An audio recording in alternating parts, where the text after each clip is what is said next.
The cameraman, overwhelmed by the fear and horror of the situation, falls to his knees. Even as he faces imminent death, his thoughts are consumed by regret. He can't believe that his last conversation with his father was something as trivial as asking if he had eaten dinner. He wishes he had spoken more meaningfully with the old man, now realizing how fleeting life can be. As the cameraman sees the terrifying mandibles of a magic beast ant descending toward his head, he lowers his gaze. Despair fills his heart and tears well up in his eyes, knowing he is helpless against the creature's deadly approach. Just when all hope seems lost, a loud cracking noise suddenly fills the air. Fluid splatters across the cameraman's face, causing him to flinch in confusion. He looks up to see a long blade piercing through the skull of the ant. Following the length of the blade with his eyes, he spots a mysterious figure dressed in black armor, who swiftly withdraws their sword from the dead ant's carcass. The atmosphere in the TV station's control room shifts dramatically and unexpectedly. What began as a lively and energetic environment, almost like a party, quickly transforms into one filled with dread and silence, akin to a funeral. The broadcast of the raid had been progressing smoothly until the sudden and terrifying appearance of a winged ant, a creature unlike any they had encountered before. The abrupt decision to shut down the live stream caused an immediate uproar. The phone lines were soon flooded with calls from viewers, expressing their complaints and concerns, desperate for answers. An employee nervously approached the executive director to inform him that the sheer volume of incoming calls was overwhelming their system. The broadcast had been cut just at the moment when the magic beast ant started to decimate the hunters, one by one. The audience, who had been engrossed in the action, was now left in suspense, eager to know what was happening. However, the network was faced with an impossible dilemma. They couldn't continue airing scenes of such brutality, with hunters being tortured and devoured. As the tension in the control room reached its peak, one of the producers noticed something new on the incoming feed. A figure had appeared on the scene, someone who seemed to change the course of the battle. This unexpected development caused a flurry of activity among the staff. Despite the risks, the decision was made to resume the live broadcast. There was no room for hesitation. The network's future seemed to hinge on the actions of this mysterious new arrival. The control room prepared to go live again, knowing that this man could determine the fate of their entire operation.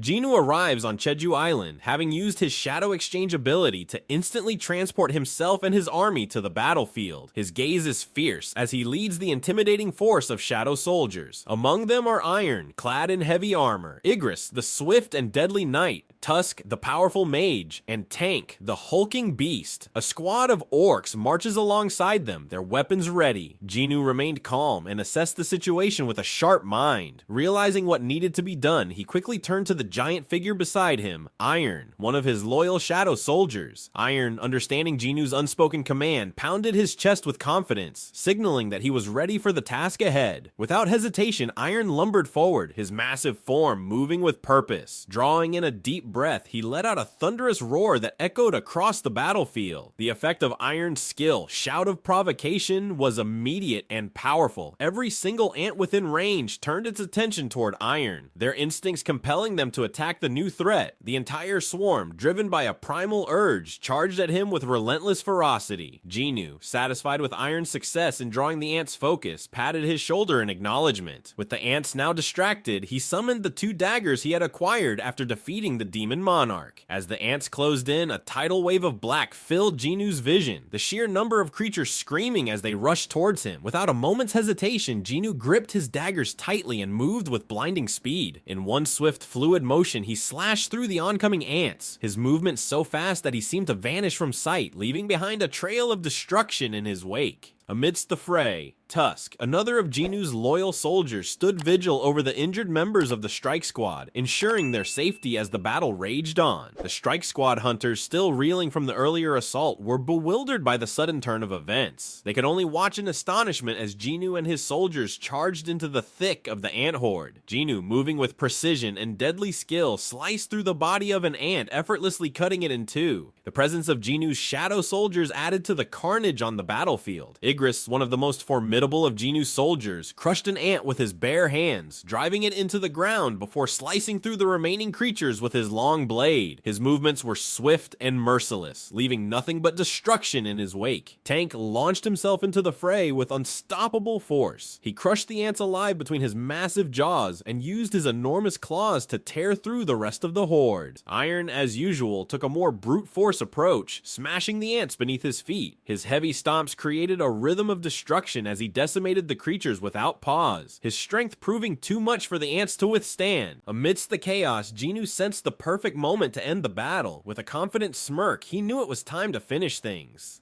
Recognizing the decisive moment, Jinwoo gave the command, "Arise." In response, black hands shot out from the ground, accompanied by deep, resonant moans that echoed through the cavern. The shadows began to rise.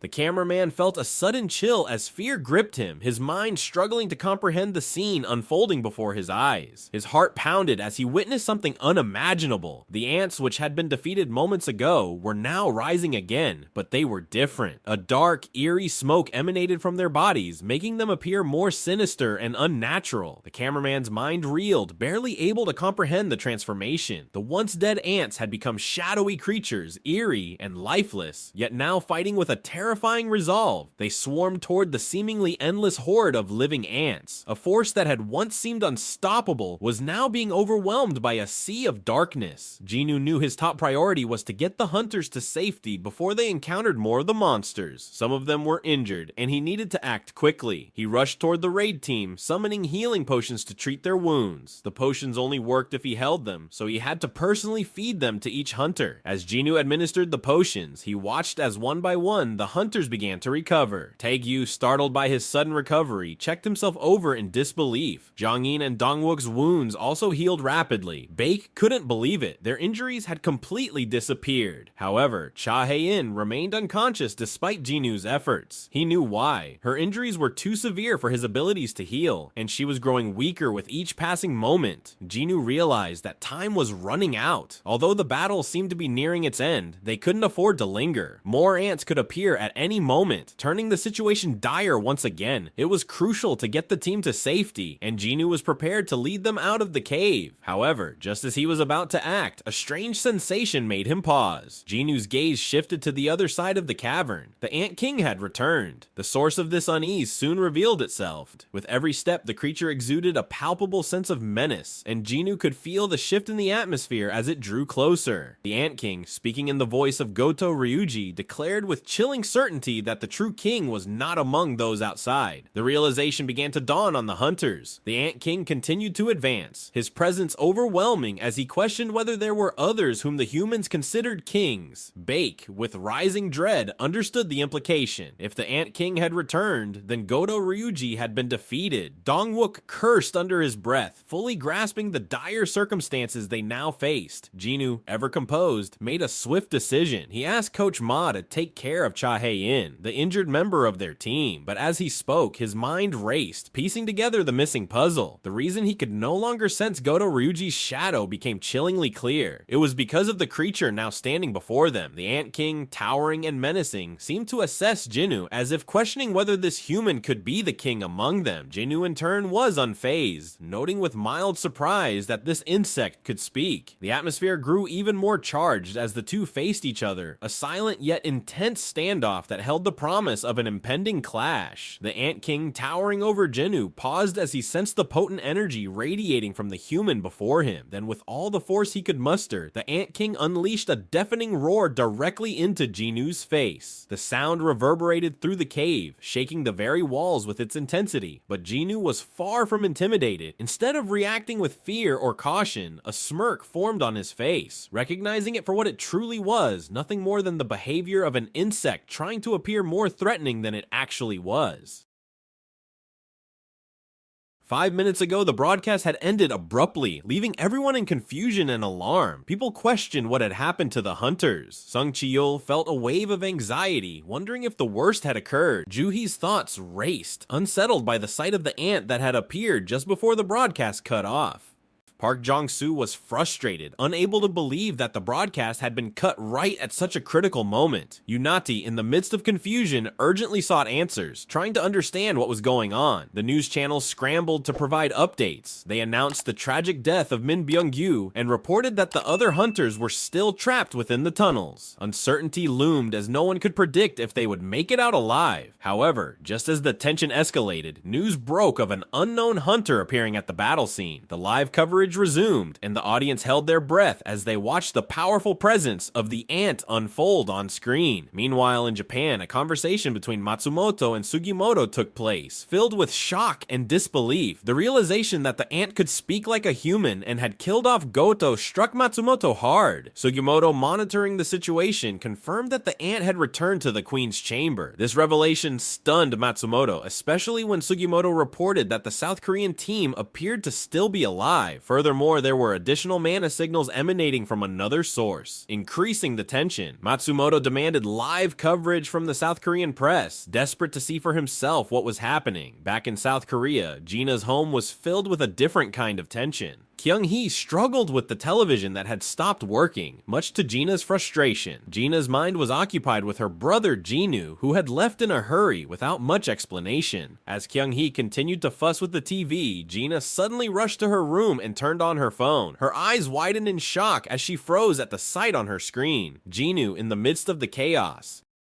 At the Hunter Association, Go Gun-hee's grip tightened on his armrest as he watched the scene unfold on the television. He could hardly contain his emotions, filled with both hope and determination. His associate urged him to stay calm, but Go Gun-hee's focus was locked on the screen. Jinwoo had appeared, and that changed everything. The Ant King was the first to make a move, charging forward with immense force. He swung his arm, aiming directly at Jinwoo. The powerful jab landed hard against Jinwoo's face. The impact was strong enough to nearly bend Jinwoo backward, but he held firm, planting his heels deep into the ground to brace himself. The force of the blow was so immense that it caused the ground beneath them to shatter, sending cracks and debris flying in every direction. The impact was swift and powerful, with a shockwave that seemed to cut through the air. The cavern around them trembled under the sheer intensity of the strike. The power behind the attack was evident to all, and Jong-in and Baek were stunned by Jinwoo's audacity in getting so close to such a formidable opponent. They realized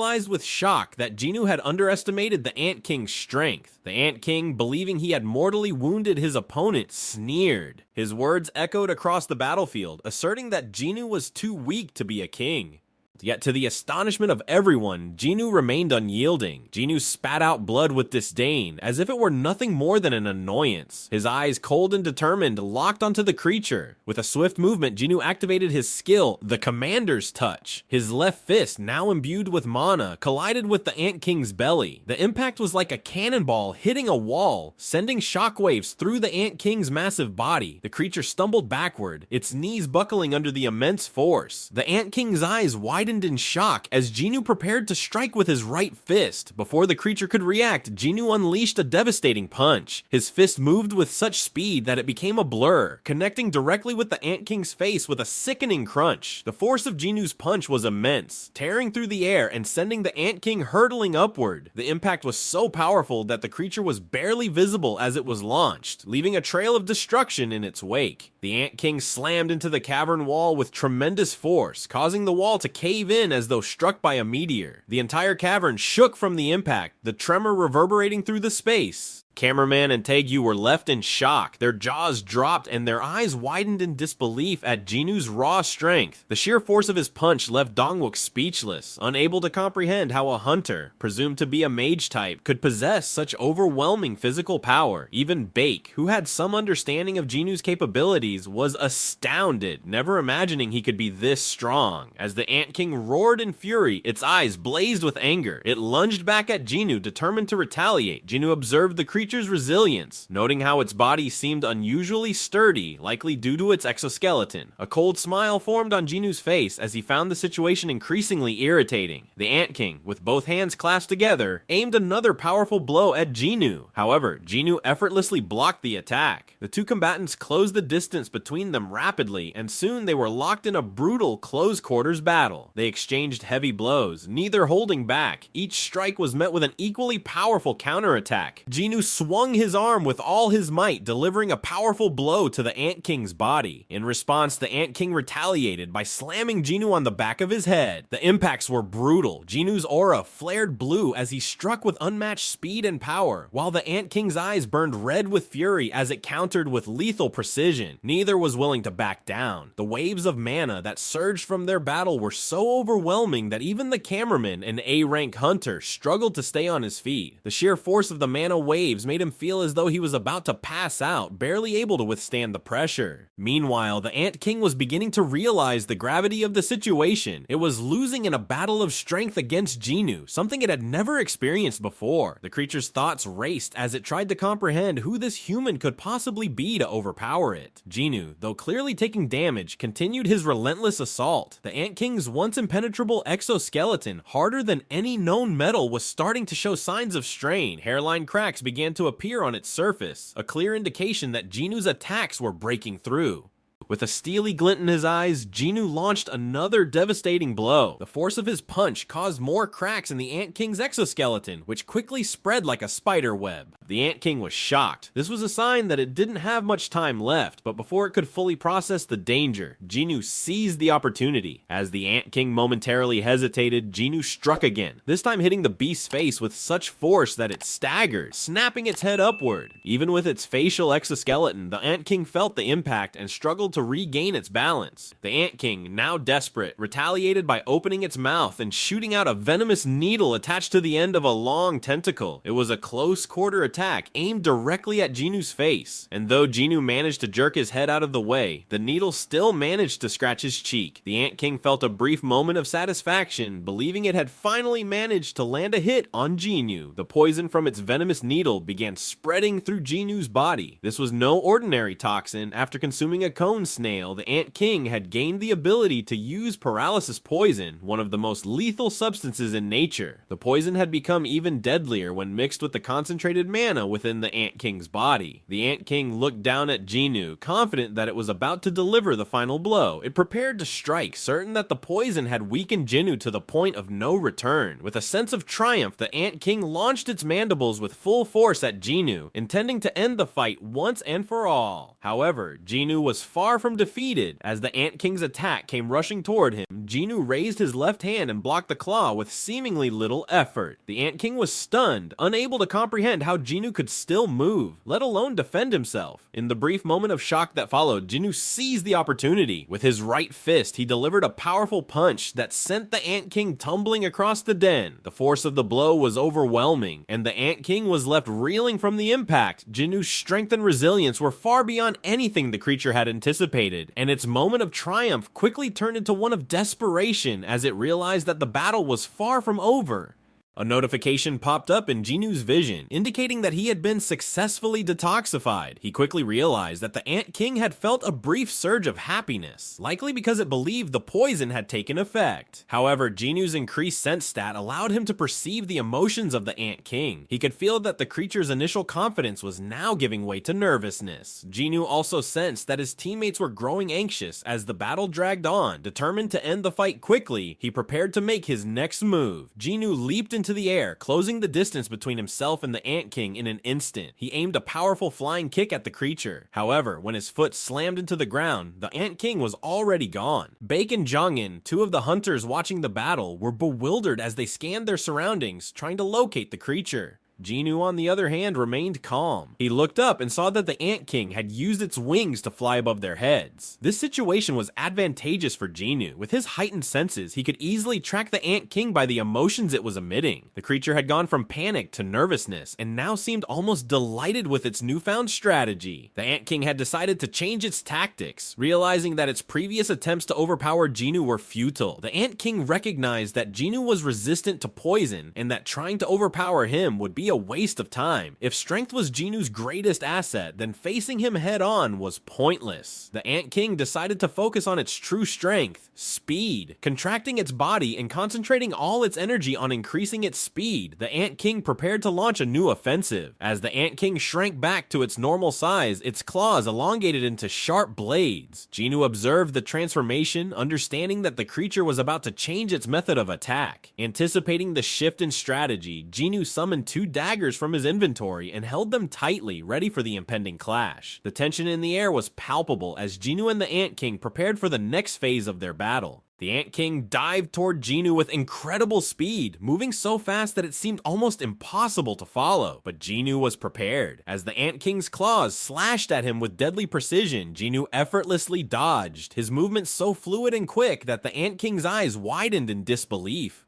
Seizing the moment, Jinwoo swiftly spun and countered, his dagger flashing as he launched a relentless series of strikes, leaving the Ant King no time to defend itself. As Jinwoo landed back on the ground, he didn't hesitate for a moment and immediately dashed forward again, closing the distance between them. Both combatants charged at each other with blinding speed, and when they collided, the impact was explosive, their weapons clashing in a flurry of sharp, ringing sounds that echoed across the battlefield. With each exchange of blows, the Ant King grew more and more unnerved. It was beginning to realize the impossible truth. Jinwoo was as fast as it was. Not only that, but Jinwoo was getting faster with each passing moment, as if his muscles were just warming up. Jinwoo assessed the situation, thinking back to his previous battles. The Ant King was about as strong as the Demon King he had defeated, perhaps even stronger. But Jinwoo had leveled up since then, gaining more power and wielding a more formidable weapon. What's more, he had already inflicted noticeable damage on the Ant King's exoskeleton, weakening it further with every strike. The Ant King had been able to resist losing ground during their initial battle of strength, but now it was slowly sliding backward, one step at a time. With each retreating step, more cracks appeared on the creature's exoskeleton. The farther it fell back, the more confident Jinwoo became. As the Ant King took another step back, Jinwoo seized the opportunity and pushed forward, advancing 2 steps closer. Jinwoo then activated his skill, Critical Strike, and with precise timing, his dagger finally penetrated the Ant King's armor. Jinwoo unleashed a barrage of critical strikes, each one hitting with deadly accuracy. Jinwoo's relentless assault left the Ant King with no chance to recover, its once impenetrable defenses shattered under the force of Jinwoo's attacks. A notification popped up in Jinwoo's vision, indicating that his skill, Critical Attack, had been upgraded to its maximum level, Mutilate. The Ant King, sensing the danger, tried to flee from the spot. The buzzing of its wings filled the air as it attempted to escape. However, Jinwoo was not about to let it get away. With a swift motion, he activated his new skill, Mutilate, and slashed at the Ant King multiple times. The results were immediate and brutal. Each slash cut deep into the Ant King's already weakened exoskeleton, causing immense damage. Realizing that the Mutilate skill was inflicting far more damage than before, Jinwoo pressed the attack. In an instant, he stabbed the Ant King's weak points repeatedly, each strike more lethal than the last. The sound of his dagger slicing through the Ant King's flesh echoed through the cavern, followed by the creature's agonized howl. As the Ant King writhed in pain, Jinwoo seized the opportunity to deal another crippling blow. With a single precise slash, he severed one of the Ant King's long black limbs. The arm fell limply to the ground with a thud, and the Ant King roared in pain, its body convulsing from the loss. Desperation overtook him, abandoning any pride or desire for revenge. The Ant King, realizing it had no advantage over Jinwoo in strength, speed, or even with its secret weapon of venom, began to lose hope. Just as despair started to set in, the Ant King remembered one last thing in its arsenal: numbers. With a deafening roar, it called out to its swarm. The furious screech reverberated through the cavern, summoning the army of ants that awaited its command. The swarm, numbering in the thousands, rushed into the den in response to the Ant King's call. This was the creature's last attempt to regain its pride and bolster the morale of its soldiers. As the swarm flooded the cavern, the Ant King leveled a confident gaze at Jinwoo, believing that the sheer numbers of his army would turn the tide of the battle. But Jinwoo, far from being intimidated, met the Ant King's gaze with a wide grin. The Ant King was stunned to see Jinwoo smiling in the face of such overwhelming odds. Without hesitation, Jinwoo gave an order to his shadow soldiers. The monarch's domain, which he had activated earlier, was still in effect, enhancing the strength of his shadow army. In response to Jinwoo's command, the shadow soldiers charged at the enemy with thunderous footsteps that echoed throughout the cavern. Jinwoo's shadow soldiers clashed violently with the Ant King's army in a chaotic frenzy. Dark shadows swirled, charged with a fierce purple aura, as they collided with the relentless wave of red and black creatures. The battlefield was a blur of energy and power, each side unleashing its full might in a desperate struggle for dominance. Igris asserted his dominance on the battlefield. With his long blade, he sliced through the horde of enemies with precision and power, cleaving them in two with each swing. His presence alone was enough to strike fear into the hearts of his foes as he moved through them like a force of nature. The high-level orcs, known for their brute strength, joined the fray, using their raw power to shatter the defenses of their enemies. Their blades slashed and cut through their opponents, leaving a trail of devastation in their wake. The orcs fought with an unmatched ferocity, decimating any who dared stand against them. Jinwoo, observing the battlefield with a cold glint in his eyes, made his next move. He called forth another powerful ally, Tusk.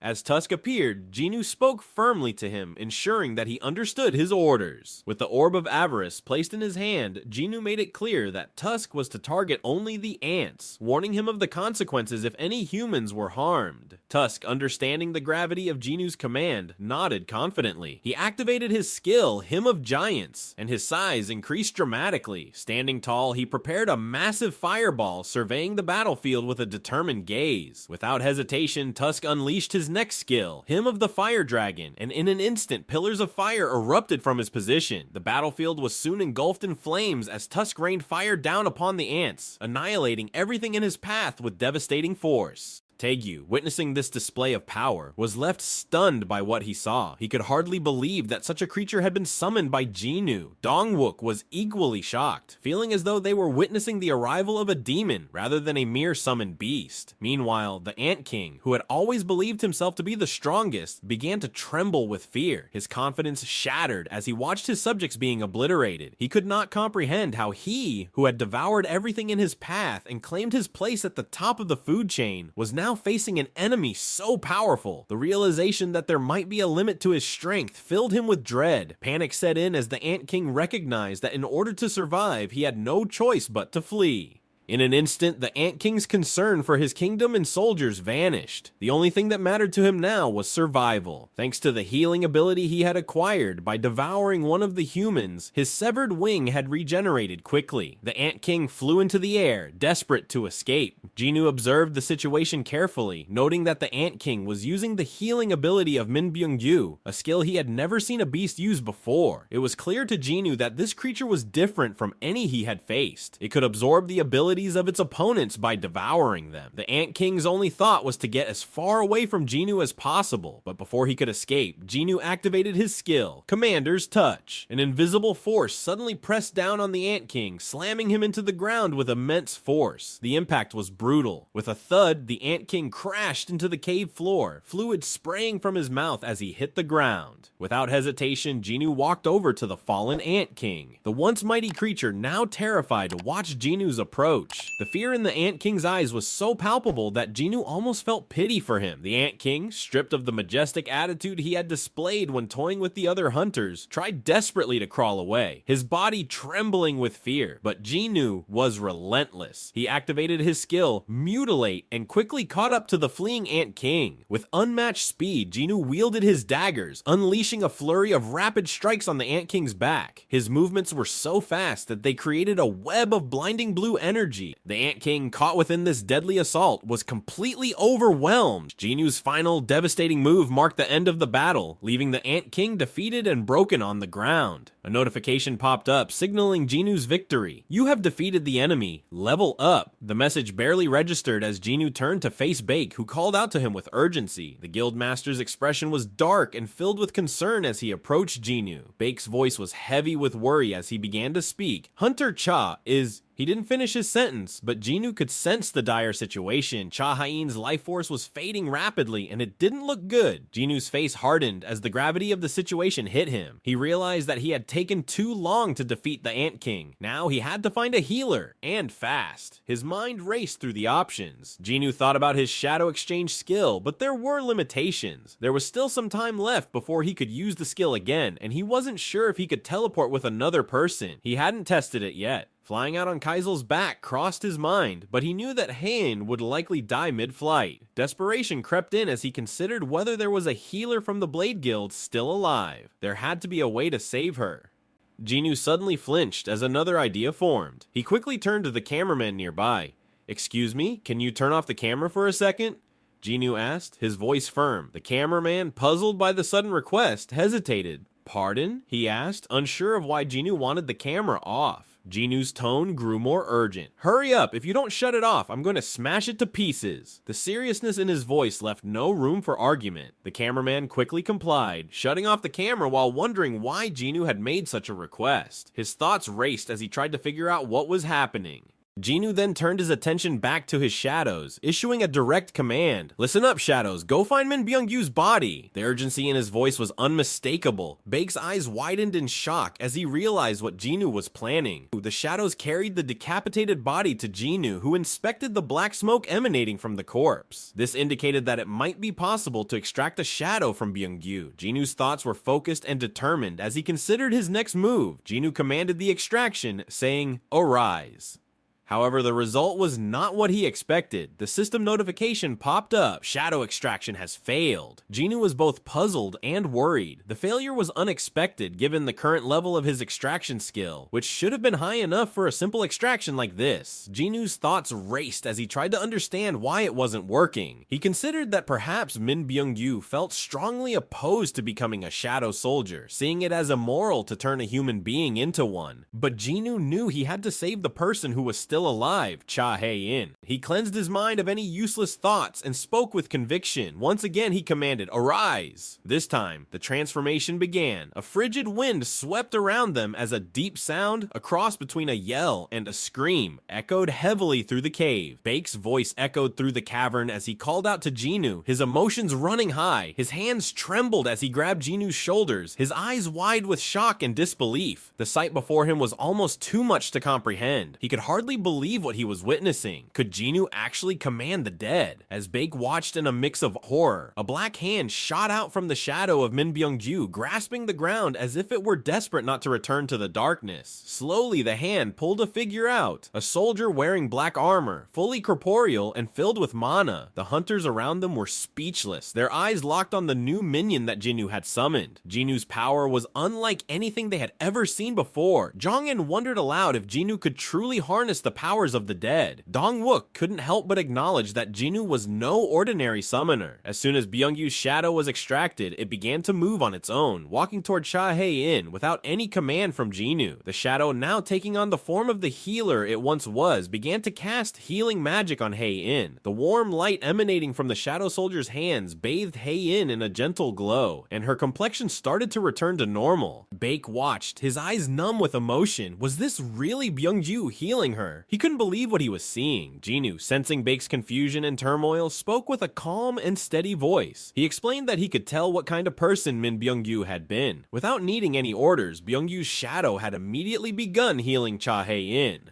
Jinwoo acknowledged that this was because Byung-yu had a warm heart, even in death. Baek clenched his fists and closed his eyes, trying to contain the emotions swirling inside him. He knew that the figure before him was no longer the Byung-yu he once knew. Jinwoo agreed, understanding the pain in Baek's heart. The cameraman, who had been watching from a distance, was equally stunned. He realized why Jinwoo had asked him to turn off the camera. The public could never know about this ability to summon the dead. Jong-in, meanwhile, reflected on Jinwoo's growing power. The more battles Jinwoo fought, the more powerful he became. It was a frightening ability, one that Jong-in couldn't help but respect and fear. Baek, trying to reconcile his feelings, spoke to Jinwoo once more. He acknowledged that Jinwoo would likely face many more battles in the future, and Byung-yu's abilities would be invaluable. However, Baek also knew that Byung-yu had hated violence, and he pleaded with Jinwoo not to force him to fight on the battlefield again. Jinwoo listened to Baek's heartfelt request. With a gentle motion, Jinwoo removed Baek's hand from his shoulder. This was the second time when Baek grabbed Jinwoo's shoulders, but this time, Baek wasn't giving him an order, but making a genuine plea from the heart. With a light smile on his face, Jinwoo made his decision. He then turned his attention back to the shadow of Byung-yu. He commanded the termination of the extraction. Byung-yu's shadow slowly faded away, released from its bond. Jinwoo knew that Byung-yu had given his life to fight against the magic beasts, and keeping him as a soldier didn't feel right. It wasn't the way to honor a fallen comrade. Baek's eyes were filled with gratitude as he whispered his thanks. The helicopter circled above the island, its rotors slicing through the air as it searched for the hunters on the ground. The co-pilot spotted them below and alerted the crew. The hunters, Jong-in, Taegyu, Dong-wook, and the cameraman began making their way toward the chopper. Dongwook carried the unconscious Cha Hae-in, while Baek held the lifeless body of Min Byung-gyu. The helicopter carefully descended, landing near the group as they boarded one by one. However, Jinwoo and Baek remained outside, not yet ready to leave. Jinwoo informed Baek that he intended to stay behind. He had unfinished business to take care of. Baek understood, acknowledging that the raid was far from over. Jinwoo planned to clear the remaining ants and ensure the path was safe for everyone. With a determined grin, Jinwoo summoned Kaizel, his dragon mount. He assured Baek that they would meet again and then took to the skies. Jinwoo flew over the island, hunting down any ants that had escaped his shadow soldiers. His mission was to exterminate every last one of them, ensuring that the island was finally free of the deadly creatures.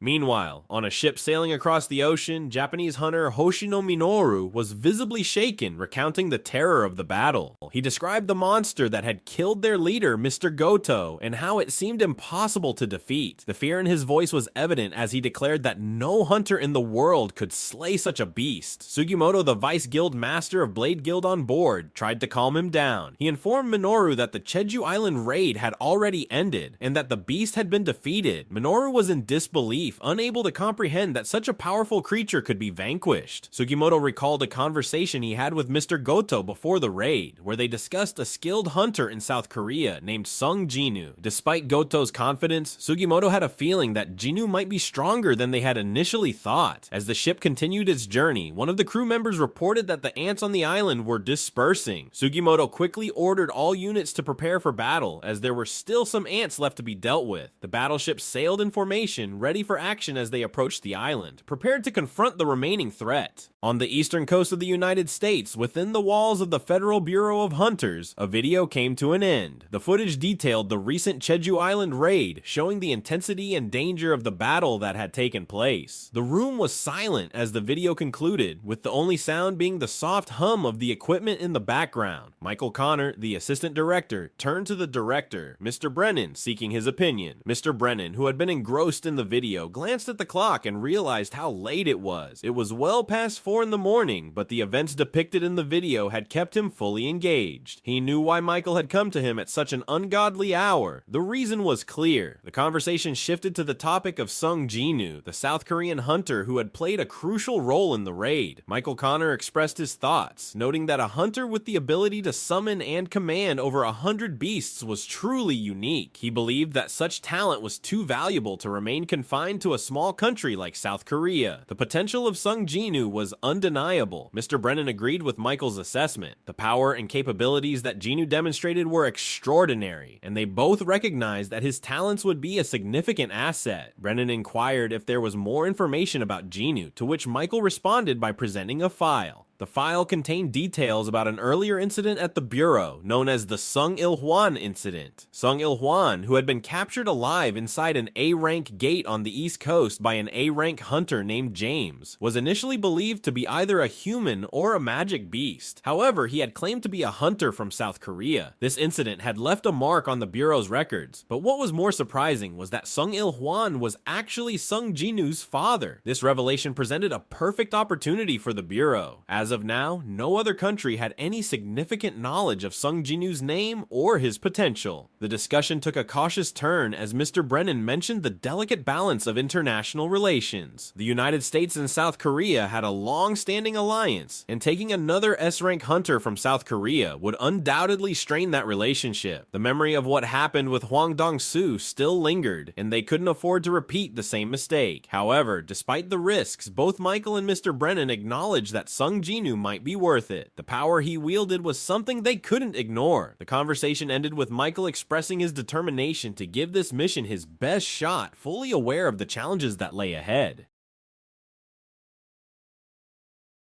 Back in Jeju Island, the battle against the ants continued relentlessly. Jinwoo's made shadow soldiers were engaged in an ongoing assault, blasting the remaining ants with fiery spells. They set ablaze the unhatched eggs, ensuring that no new threats would emerge from them. As Jinwoo observed the destruction, he realized that he was gaining experience points even for destroying the unhatched ants. This unexpected bonus brought a small sense of satisfaction. Curious about his progress, Jinwoo opened his inventory and considered his options. His gaze fell upon the Demon Monarch's sword, a powerful weapon he had obtained as a reward for defeating the Demon Monarch in the demon's castle. The sword, glowing with a blue light and sparking electricity with each swing, had been stored away for some time. With his soldiers struggling to keep up, Jinwoo decided to put the sword to use. He swung it with all his might, unleashing a storm of blue lightning that raged across the battlefield. The sword didn't possess the same destructive power or stun effect it had when wielded by the Demon Monarch, but it was more than enough to incinerate the eggs. Jinwoo couldn't help but feel a sense of delight as he wielded the powerful weapon. Although he preferred his daggers, the sword was too valuable to remain unused. After what felt like a considerable amount of time dealing with the eggs, Jinwoo finally heard the sound he had been waiting for, a notification indicating that he had leveled up. He had reached level 100. Satisfied with his progress, Jinwoo returned the Demon Monarch's sword to his inventory and made his way to the Queen's den. There he found the massive corpse of the Ant King still lying in the same spot where it had fallen. Standing before the Ant King's lifeless body, Jinwoo felt a sense of unease. The creature seemed unusually troubled, even in death. Curious, Jinwoo stretched his hand forward and attempted to extract its shadow. As he did so, the surroundings flickered between light and darkness, as if a dying light bulb was struggling to stay on. For a brief moment, everything went dark, and Jinwoo found himself unable to feel anything. In that short period of darkness, Jinwoo wondered if the extraction had failed, but just as quickly as the darkness had come, it faded, and Jinwoo was back in the light. He heard a notification sound, signaling that the shadow extraction had been successful. Behind him, the Ant King's shadow began to take form, wreathed in dark energy, an embodiment of the creature's raw power. Jinwoo turned to face his new creation, the shadow of the Ant King. The air was thick with tension as Jinwoo stood at the edge, shadows swirling around him. He stared down at the formidable shadow soldier with a commanding presence, asserting his dominance over it. The Ant King's shadow, now under Jinwoo's control, was a powerful new addition to his ever-growing army. As Jinwoo examined the newly created shadow, the information about it appeared before him. He squinted to read the details floating above the shadow's head. It was at level 1, but what caught his attention was its rank, general rank. This was a new rank for Jinwoo, as he had only encountered standard, elite, knight, and elite knight ranks among his shadow soldiers so far. The discovery of this new rank led him to believe that this shadow was significantly stronger than any of the soldiers he had extracted before. Given the power the Ant King had possessed in life, Jinwoo wasn't surprised by this outcome. Satisfied with the extraction, he turned his attention to the next target, the Queen Ant.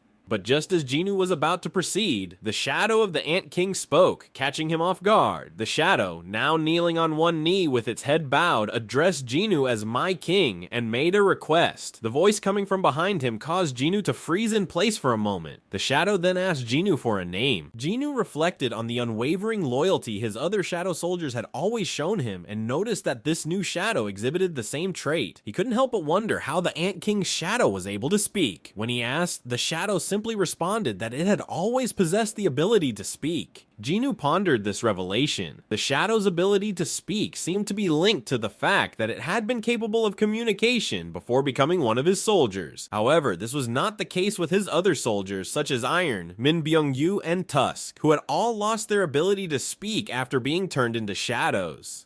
Jinwoo realized that the key difference between them and the Ant King's shadow might be their rank. Perhaps, he mused, the ability to speak would return to his other soldiers once they reached a higher rank. With this in mind, Jinwoo questioned the Shadow Ant further, asking if it truly wished to follow him despite the fact that he had been the one to kill it. The Shadow Ant's response was unexpected. It explained that it didn't consider itself to have been killed by Jinwoo, but rather reborn through his powers. The Shadow expressed immense happiness at this rebirth and vowed to follow Jinwoo for the rest of eternity, addressing him as both master and king. It then once again requested a name. Jinwoo realized that giving this shadow a simple name like Ant or Bug would be inadequate. He wanted to choose a name that would set this shadow apart from the other ants. A name suddenly came to Jinwoo's mind, Beru, the name of an author who had written a novel titled The Ants. It seemed fitting, and so he bestowed this name upon the shadow. Beru, the newly named shadow, expressed deep gratitude towards Jinwoo, acknowledging him as master. Jinwoo decided it was time to extract the Queen Ant's shadow. After successfully summoning Beru, the Ant King's shadow, his confidence was high. He approached the Queen's corpse with determination and performed the shadow extraction. With the command, "Arise," the Queen's shadow emerged. It was an enormous beast, identical to the Queen in life. Jinwoo was pleased with the success of the extraction and was about to celebrate when he noticed something strange. As soon as the Queen's shadow was created, Jinwoo sensed a weakening in the connections between himself and his shadow ant soldiers. It was as if the lines binding them were covered in a fog, growing faint and unstable. This sudden change puzzled him. Jinwoo turned to Beru, seeking an explanation. He asked Beru why his bond with the shadow ants had weakened.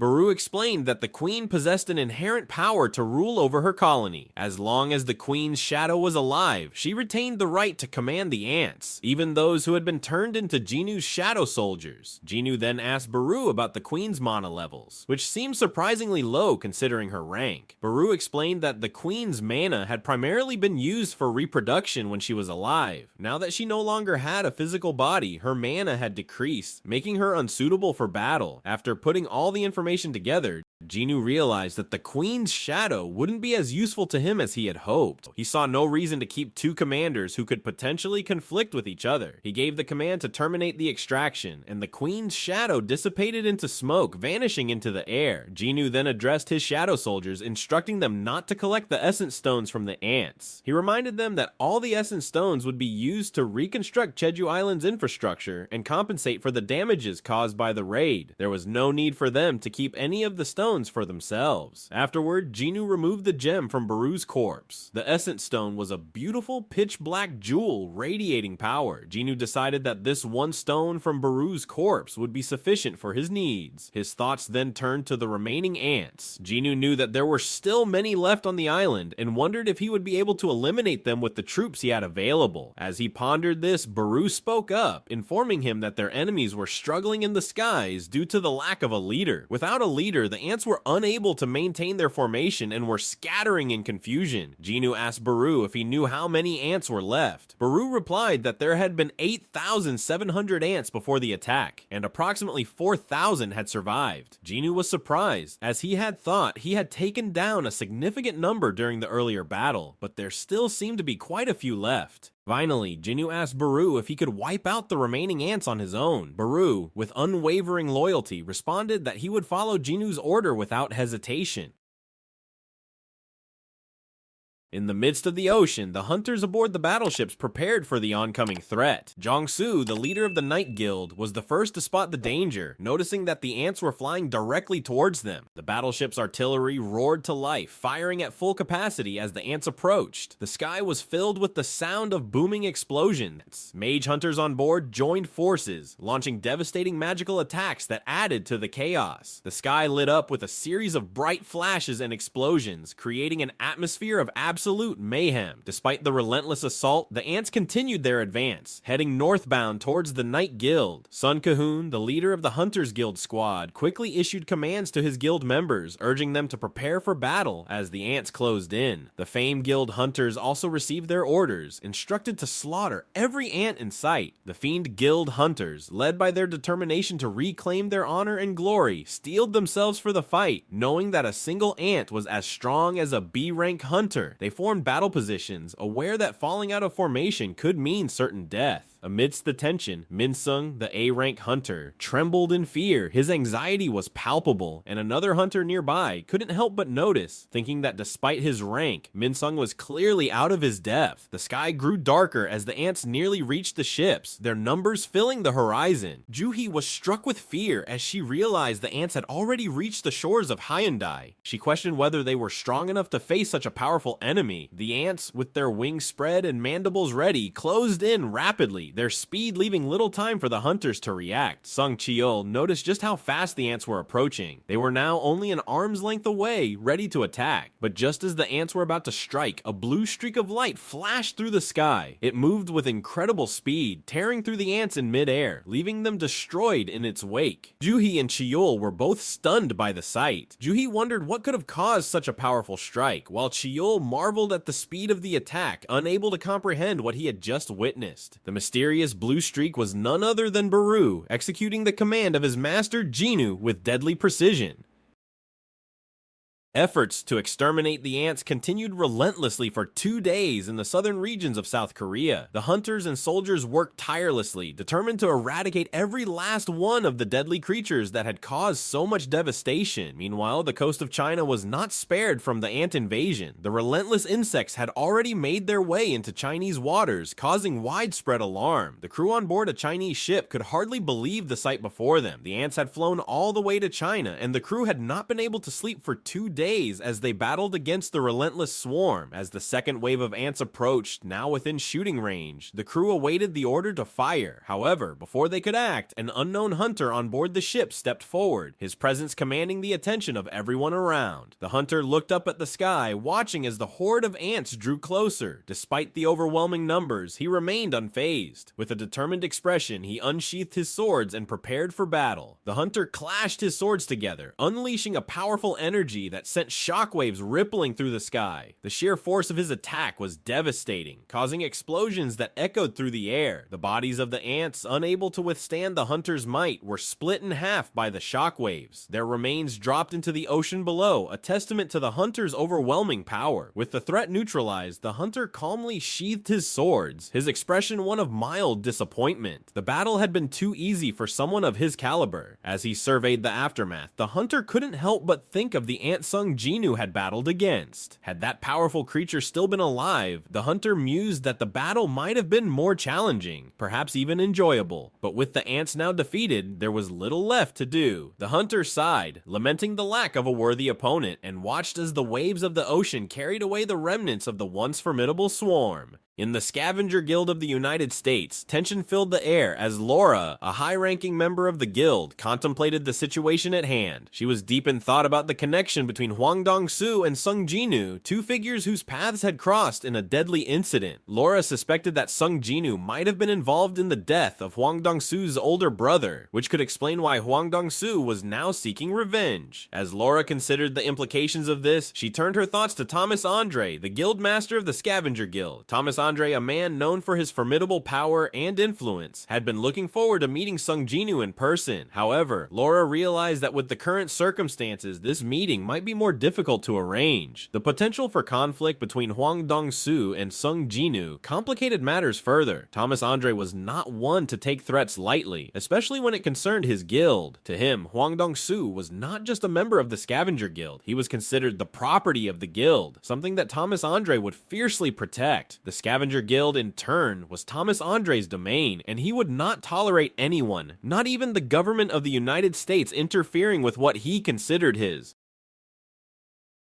On the third night of the Jeju Island raid, soldiers, along with hunters from the Knights Guild, the representative guild in the Yeongnam region, arrived on Jeju Island. Their mission was to collect essence stones and stand by in case of another incident. Jong-soo, the guild master of the Knights Guild, shared a story from his past as he led the group. Jong-soo reminisced about a man who never had much luck. This man, determined to be the best at what he did, dreamed of becoming a gold medalist. He trained relentlessly, pushing himself to become stronger, even going on strict diets to compete in a lower weight division. He endured intense training sessions, and everything seemed to be in place for him to compete in the Olympics. This was his lifelong dream, and he had passed all the doping tests. The night before the competition, he had a good dream and was in top condition. However, fate had other plans. A manometer evaluation revealed that he had been awakened, and he was subsequently barred from competing in the Olympics. Jong-soo revealed that the man in his story was himself. Despite having to give up on his dream of competing in the Olympics, he found a new calling. He vowed to create the country's best guild, a goal he was still pursuing with unwavering determination. As they continued their mission, Jong-soo proudly displayed the top quality essence stones they had collected. These stones represented his dream of creating the best guild in the country. Another hunter made a comment about the possibility of embezzlement, but Jong-soo dismissed it, focusing on the task at hand. The group continued to sweep the area, ensuring it was free of mana. Jong-soo reassured the others that it was safe to relax, as they believed the area had been thoroughly cleared. However, as they moved forward, Jong-soo spotted an ant that had been hiding. With swift precision, he sliced it with his blade, eliminating the threat. Jong-soo acknowledged that while there might be a few stragglers, there was no need to worry too much. He and the Knights Guild were there to protect the area and ensure the safety of everyone involved. As Yunate glanced to the other side, his eyes widened in shock. He spotted something alarming and quickly alerted Jong-soo, the guildmaster of the Knights Guild. Jong-soo, sensing the urgency in Yunate's voice, turned to see what had caused such a reaction. The soldiers in the group also noticed the disturbance, and a sense of unease spread among them as they saw a figure emerging from the shadows.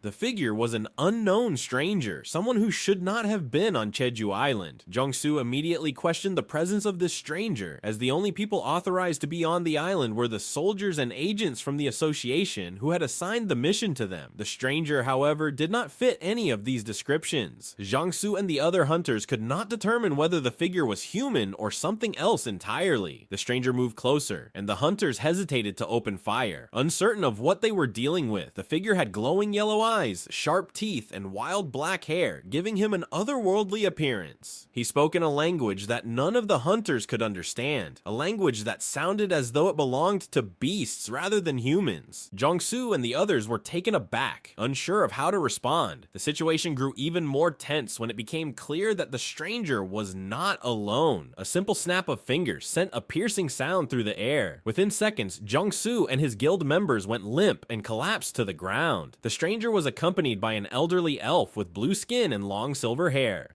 The humanoid beast, who had initially emerged from the shadows, questioned the elf's actions. However, the elf calmly explained that there was no need to cause any further commotion, and that he had only put the hunters to sleep temporarily. The humanoid beast confirmed that he had checked for the presence of a particular power, and the elf, puzzled, wondered why someone was helping the humans. The humanoid beast speculated that no one could truly understand the motives behind such actions, and suggested that if the elf was curious, he could ask the individual in question himself. The beast remarked on the stench of rotting ants in the area, and imagined how that woman would have reacted if she had witnessed the scene. The elf, however, was not deterred by these thoughts. He stated that the hunt would proceed as scheduled and that this situation did not change anything. The elderly elf then twirled his hand lightly, creating a black hole in midair, a gate just big enough for a single person to pass through. The humanoid beast mentioned that he believed one of them was present in South Korea and suggested taking care of the issue before leaving. The elf, however, preferred to leave the matter to someone else, not wanting to get involved directly. He left the interpretation of his actions up to the humanoid beast, stating that the beast could think whatever he wanted. As the elf's voice trailed off, he disappeared through the gate, which closed behind him with a faint sound. The humanoid beast, now alone, muttered under his breath, calling the elf a coward. He looked down at the humans lying helplessly on the ground, knowing they would soon wake up. Deciding that there was no need to complicate matters further, the humanoid beast quietly retracted his hand and vanished through another gate, leaving the area as silently as he had appeared. After the humanoid beast vanished through the gate, the island returned to an eerie silence. The hunters from the Knights Guild remained unconscious, scattered across the ground,